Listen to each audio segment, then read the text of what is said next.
Welcome to East Coast DNA.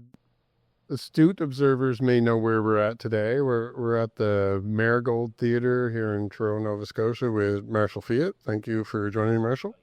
Feit. Is it Feit? That's It something is that tight. I'm not even embarrassed to say that wrong. It's because quite, I know a bunch of Feits from Pictou County that spell it the same. And I've had a few episodes where we've talked about surnames, which isn't a music thing, yeah, but it's a regional thing for sure. because it was originally German. It was a Veit. Okay. And then when my family came over, it got anglicized into the F instead of the V. I actually kind of like that Feit. Marshall Feit. It's a badass name, and I don't even fight unless I. Unless it's Al McGilvery. Yeah, I mean, there was that one moment with me and you last year, but we don't ever dig into that anymore. Yeah. Yeah. So anybody that's been following the series would know why I'm here. But for those who don't know, the Marigold Theatre has many, many awesome performances, as you can see by all of the names all over the walls. But you also have a new series that's happening this year, kind of similar to the Office Hours series that we talked to Ty about last summer, but now going through the winter and potentially all year round. You have the SUBvert Series. So maybe you could... It's actually pronounced SUBvert. Do it. It's wrong. I like that. So yeah, tell me a little bit about the series. We run 4 programming series here. So we have our regular programming at the theater, we have a classical music series, and we run music up at the Legion or like at the United Church here for events. But there's a limitation with all that stuff where it's it's folk music, it's country music, it's rock. It's not DIY independent music. So we saw there's a struggle to run venue properly, to have the lexicon for performance, to have the understanding of what it means to put on a show. Yeah. And we feel like that quality that we have at the Marigold needed to be extended to, Truro artists, to Truro musicians, to young people, to indie artists. So we started SUBvert. It is actually pronounced SUBvert. To offer that chance to have, high-end production, lighting, quality experience, and understand what it means to really do a show, not just a bar show, but a high-end performance. So we started turning our lobby into a venue. We decided to call it SUBvert, mostly because the word sounded just... Am I allowed to curse? It just sounds fucking cool. Yeah, it does. And subverting the regular... Like, it lends itself to... Yeah, you can dig into a bunch of, I like it. undertones there. Yeah. But ultimately, it's just, SUBvert just sounded cool. It sounded like... And a part of it, too, is there's a struggle. I mean, you're from Pictou, and there's a struggle to get people into new performances, new acts. So we're like, can we build a brand that you don't look at, say, like, what bands are playing, and that's how I'll decide if I go out or not? Oh, yeah. Can you look at a brand and be like, if SUBvert's doing it, I probably want to be there. Yeah. Yeah. And I will note that SUBvert is also, like, a much cooler name than Apollo. So... That is one thing that, we've had this conversation off camera already, but it was interesting to see that there was parallels. They're not the same, but there's parallels with what the Apollo series is doing and what you're doing here. But I do like that they're different enough that even if it were the same bands, which I don't know if you have an overlap yet, but even if they were the same bands, I feel like it would be a completely different environment. Like I'd still want to do both shows. Because a different vibe here than they had for the Takao Center. And I think myself a little biased because I've been following East Coast musicians so heavily the last few years, and Truro's close to me. I've listened to people telling me about Truro bands, but I don't get to see them as often as I would like to, despite the fact that the Glasgow's right there and we have some awesome venues. And some of those players do get down and they have been on stage a few times in front of me, but there's a lot of bands that I don't have the opportunity to see. And I find I don't hear about them performing until they're big enough that they can fill a stage in Halifax or Moncton and they're traveling. So it's nice to see that there's a place for people. Like you're giving them a place to actually go perform that they may not normally have in this community. Well, it started to make me really sad to think if you want to be a musician and you're from Truro, like say you're fucking 18 years old and you're starting like the Orchids last night, right? They're just fucking kids. Yeah. And you saw them, like they're killing it. Oh yeah. So much fun, so much energy. They're really moving somewhere, but like, why do they have to drive to Halifax? Exactly. Why can't they play hometown? Why can't you not just be a resident of a community, but an active participant of that community. Mm-hmm. Why can't you walk down the street and play at a venue 2 blocks from your home? Yeah. It just seemed important to me. And I mean, we're Nova Scotia's live music capital here. Yeah. Right. Like, Yeah. And congratulations for that. I know I've said it separately to you, but I haven't actually had you on the show yet. So I haven't said it to you on camera. Congratulations. yeah, we're pretty proud of the title. It's a big moniker for us. I mean, we keep saying, over 10,000-20,000 artists come through Truro every year, mostly because they don't have a choice. Yeah. It's the only entrance and access point to Yep. and from Nova Scotia. The hub. The hub. Yeah. Yeah, the hub. So I am curious, just since I'm talking to you, the performances at the church, I was aware of them. I've not been. I mean, shame on me. It's not that far away, but I didn't realize the association with the Marigold. So historically, the Marigold has had this kind of out in the community kind of thing. I mean, the DeCoste Center similarly does stuff with the town of Pictou, I guess. Yeah. But where I'm not from this area, maybe it wasn't as obvious to me. Yeah, and there's that strange, it's the nonprofit dynamic where the Marigold is run by the Cobequid Arts Council. So the mandate of the Cobequid Arts Council is for all of Colchester County, Sure. which kind of defaults into like what the Marigold should do. Yeah. So doing that stuff is, it would just be so disappointing and sad to say everything has to happen in our space. Yeah. Because some people don't access this place. You need to move to where people are. If you have a beautiful church, why wouldn't you put music in it? Yes. So we try to do, like, we've got, it's just about to be announced, but like Maximum Overdrive at the Legion for a dance. For Halloween, we'll have the Melatones there. Both of those acts are actually, like, if anybody that listens to the name drops in my episodes, like, those are like heavily stacked players in both of those acts. Like, they're people that are playing in other bands you would know. Well, that's the thing too, is it's not just artists. I also am a big believer that people shouldn't have to drive to the city for, like, I got nothing against the city. I go to Halifax all the time. I love being in Halifax. I understand and respect the scene that's happening there. But if you live in Truro, why do you have to drive an hour to get fucking awesome? Yeah. But you shouldn't have to leave home. Right? Yeah. Like, you should be able to, like, on your front lawn, have the experiences that you want. So we had like the ABBA concert at New Year's Eve. ABBA cover band. We did Melatones last year. We're looking at putting more stuff into the Legion and looking at more venues across Truro. Just to try and the Marigold is just it's just a static space.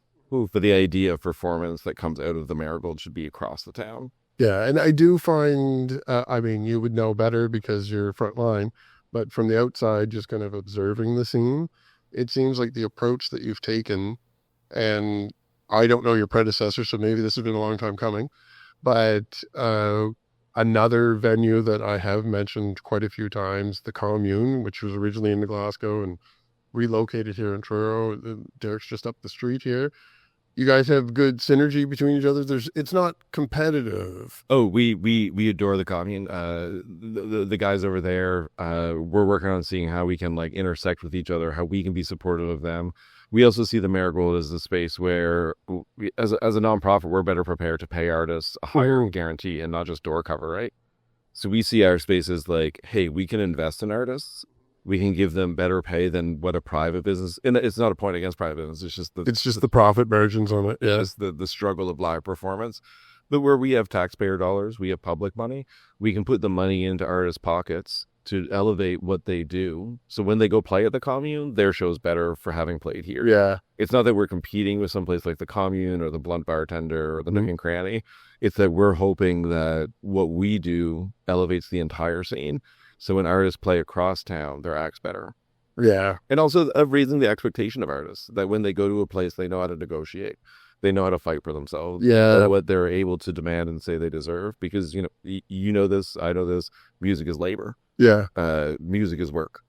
And to know how to advocate for yourself is something that we're hoping that we can also teach artists. SUBvert isn't just about shows. It's amazing to hear you say that because, and once again, no knock on anyone out there that's running an establishment differently, because that's not the way you normally do.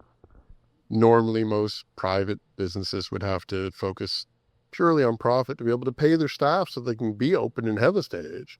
So, like, I get the dynamics of it. I've also had a lot of comments in the past about I don't like that alcohol's so necessary, but it's necessary. I'm sorry. I know it is. There was like Tadafest, my old festival before I did this, Yeah. as a booze-free festival, and it ran for 3 years. And basically the reason I had to stop was because making the decision to not have alcohol meant you can't finance what you're doing. Yeah. And I don't like that dynamic as much as the next person. I mean, I love to go out for beers and see music, but I also understand, like, why do we need that to be the driver of our Right. industry?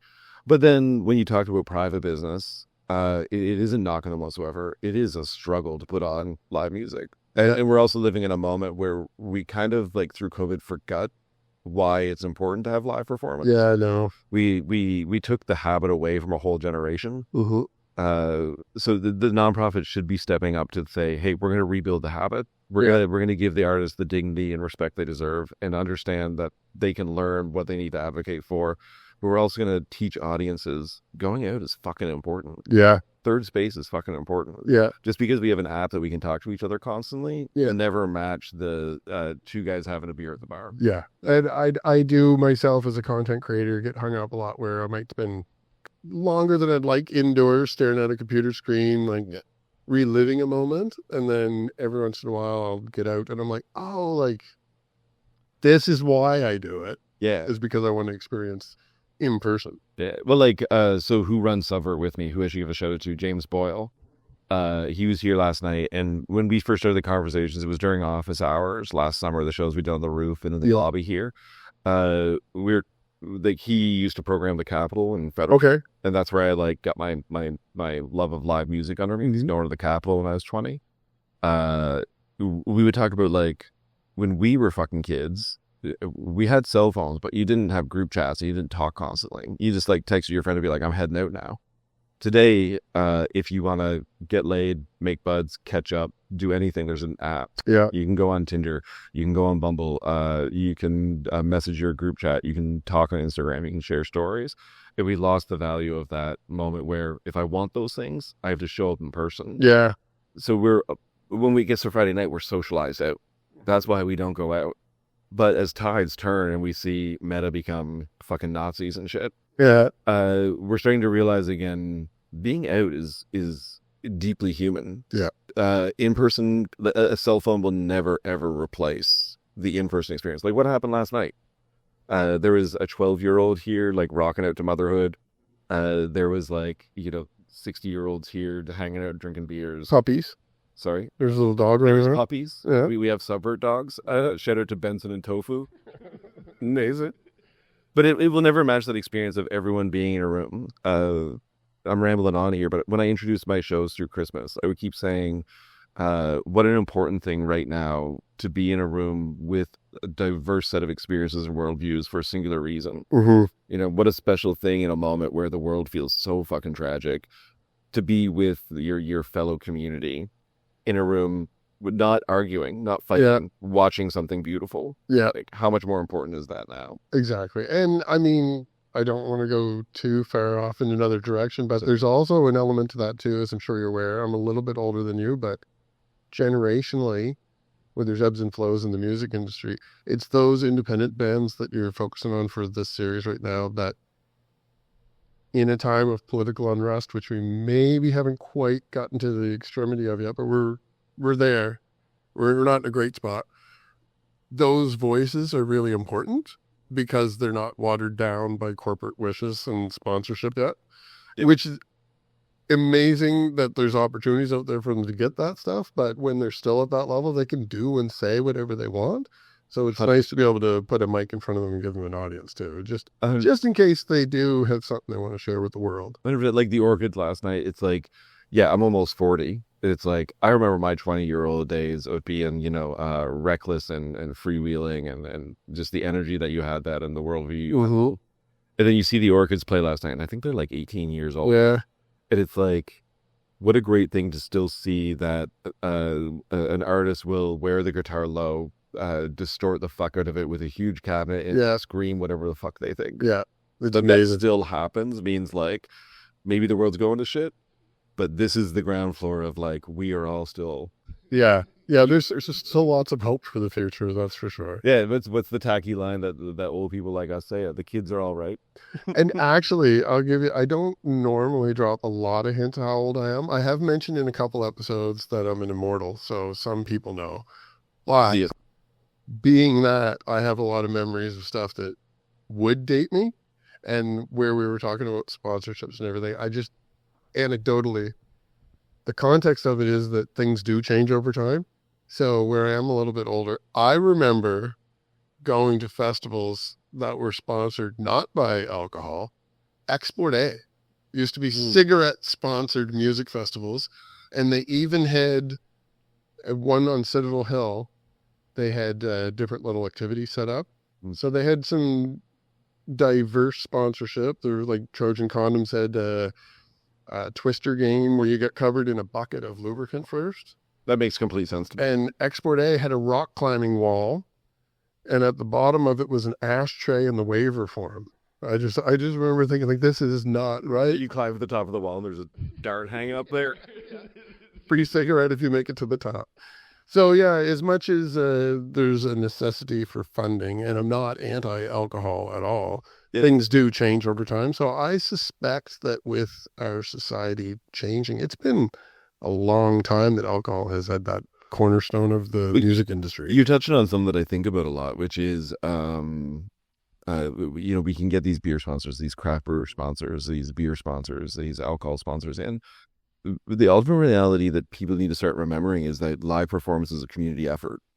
It isn't just the responsibility of our booze makers who are relevant to a performance. It's also the responsibility of our funeral homes, of our car dealerships, of our local business, of whatever, our insurance companies. Because a community, what was it someone said to me recently? Art and live performance is the soul of a community embodied in physicality. It's a testament to like the health of a community. Mm-hmm. And when we have great live performance, and it could be dance too, it could be theater, it could be comedy. Like me and you are music people, but there's also a whole breadth of live performance out there. It's a community effort to do it. Because when we have all of our businesses and all of our community members involved in it, we're all saying, I give a shit. Yeah. It's not just a good time. It's not just getting drunk. It's not just the Orchids screaming their fucking faces off. It's not just Motherhood being fucking weird and George Mooring making us cry last night. Yeah. It's us being together and saying, we still believe in community. Like there's so many things beyond what a live performance is that are so vital to being and remaining human. It was nice for myself when I came to the room. There was a few people that I recognized in the audience that are music people, just the people that are at all the shows. Like, it was nice to see that they were here as well. Yeah. Mixed in with definitely a lot of faces I didn't know. Yeah. Because it's a different audience, different demographic, but it's nice to see that there's people coming out. That means it's new dollars coming in for those bands to support them too. That's a little 100%. Bit more raw support for them. So 100%. And tons of merch. So if anybody has a chance to see those bands, Motherhood new album, we can give the Motherhood a shout out. They're playing in Halifax tonight. I don't know when this airs, but we might not have it out by tonight. But anybody that didn't see them on your Friday show, they are the Saturday in Halifax, or if you get a chance to see Motherhood, I think you saw it last night. They are particularly unique. Yes. Oh yeah, definitely. There's not another band that I would say they're the same as. Yeah. There's similar, but very diverse and unique sound coming out of them. Some of those alien harmonies were just I love it. And since we're talking a lot about what we just saw, you have a lineup coming up that's quite extensive. And no knock on the Apollo Boys, but like not until May. I mean, you've got quite a few shows between now and then. I mean, the difference between us and the Apollo Boys is we know what we're doing. Cool. We're not just testing waters and trying things out. We are actively and forwardly doing. We at the Marigold, we have over 100 performances a year, whether that's our classical shows or our Legion dances or our regular programming or SUBvert shows. It's like we are the fucking professionals in what it means to put on a show. And I love the Apollo Boys, and it's great that they're doing it, but it's cute that they can only do it every few months.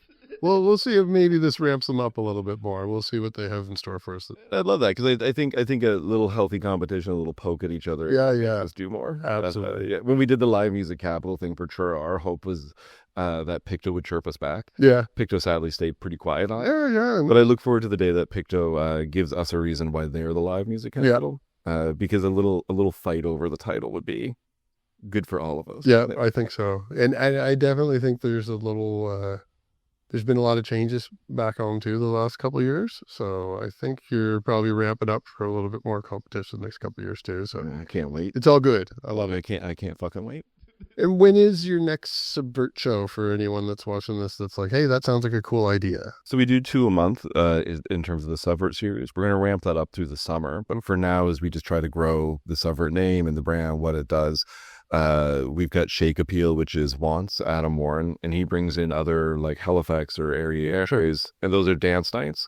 And then the next proper band performance is February 22nd with Force Fields in Bologna, Colorado. Amazing. And then we've got one more act we're going to add on there. We're just debating through who. Yeah, I noticed that too, that the announcements are 2 bands. Dave Hope caught me there. Shout out to Dave. We all on my toes. We all Dave Hope. Yeah. So your original announcements are 2 acts, but people should expect some surprise guests to be popping up as time goes along too. Similar to George performing at the end. Yeah, exactly. Like there's a part of what SUBvert's supposed to mean too is like force fields. It's like they're, I don't know. I loved them when I was in my 20s. They've been around forever, but it's like, can we get Force Fields or Motherhood in the room with Bologna, Colorado or Orchids, George Mooring? So we try to bring in those local acts and say, it's not just about you getting to play with these people and putting it on a CV. It's also sitting in the green room, talking to artists who have advanced their career further than you. That's the best learning moment, is sitting in a room. And then is there the connection there that when that bigger, or I don't know what the right term is, not, I hate bigger, more notable or experienced act goes on tour, do they think of you? Yeah. It's like, we're all, people sometimes chirp us for it, that you only get anywhere in the music industry because of who you know. Yeah, but it is also completely true because we're a community. We're a team sport, right? Absolutely. And I did have an opportunity to hang out with the bands last night. And thank you to all the acts. They were all very nice last night. Outside of having an excellent performance, I got to talk to all of them. I wish I'd had the camera on. I just didn't. I don't want to put it right in somebody's face when they're in the green room. Of course. So invite to all of you if you want to be on an episode. I'm sure I said that to all of you while I was talking to you, but thanks again for the hospitality. And I'm looking forward to not just the SUBvert series, but all of the shows you have coming up this year. So we're definitely going to stay in contact as the year goes on, and viewers should expect a lot more content coming out of Truro. I keep talking about Prince Edward Island because I'm getting ready to go over to the Music Week. But once I get back from Music Week, I'm definitely going to be digging back into some of my more local stuff as well. So again, we got flamenco coming up. Yes. We've got Ben Coffin coming here and Stephen Peering. We got Maximo Reserve, like I said, at the Legion. Force Fields at SUBvert. A little bit of everything. Yeah, Truro deserves it all. Yeah. The one thing, and this is no knock on anybody's series right now, but the one thing that I've noticed, and you seem to be tackling a little bit, and to apologize to an extent there too, the heavier acts don't always have a good venue to go at. But I mean, what we kicked off with last night with the Orchids, like that, you can't get really heavy. You can get louder by adding more people in there, but you can't really get heavier than that. The hardcore punk metal is never going anywhere. Yeah. And it's because, I always think about art as extremities. We always have the middle of the road status quo that will always exist and be prominent. Mm-hmm. But we also have to have the really, really lo-fi simple music. Yeah. And we have to have the really challenging hardcore music. There are all of these things that create the barriers of where we can go with art. Yes. And if hardcore ever dies, it means the center's also dying. Yes. It's like you need to have screaming, you need to have shouting, you need to have catharsis. And the fact that exists means everything else can thrive. Yeah. And there's also, you see me now as a person who's an executive director and in their professional life. But if you saw me 20 years ago, the inside of me is still pierced up Yeah. like wearing leather jacket punk kid who just wants to sneak into a bar and see a hardcore show. Yeah, there's a few road trips where I was doing this coverage stuff and I show up with nice clean shirt and I'm all professional through the day, and then like a couple hours into a show, I'm just a sweaty mess falling on the floor in a mosh pit. And We're all just 15-year-olds. yeah, that so nothing wrong with throwing a little shoulder once in a while. But That's what art's about too, right? yeah, It's about remembering playfulness, about remembering yeah, childhood. exactly. I keep bringing it up, but like to see Reese from the Orchids last night, just like fucking screaming is like, it still lives. Yeah, yeah. It gives us a little bit of our youth back, I think. Yeah, we'll be the guys at the back of the room with the beer, just standing there now.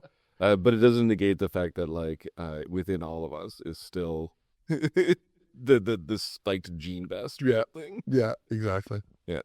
So I want you to keep me informed as we go along, but like as I mentioned, I will be back up.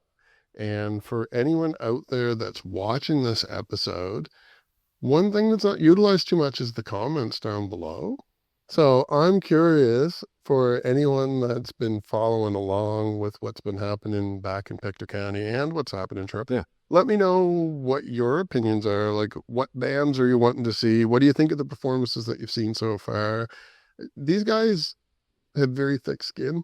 So you can be honest and they're going to actually pull recommendations out of what they get for feedback. So I would like to hear it myself too. Anybody that's not being featured in one of these performances might spill over and get a feature on my show. So thanks for everyone for watching. Thank you for And if the Apollo boys need any help, they can jump in the comments. I think they stopped responding to my messages. Perfect. But if they need a hand, there's the comments, and we're here to help. Yeah, we'll definitely make sure that you're looking after them. You got to take care of the little ones, Perfect. All right. Well, thanks again. Yeah, thank you, dude. And thanks to everyone else out there. And we'll see you all very soon.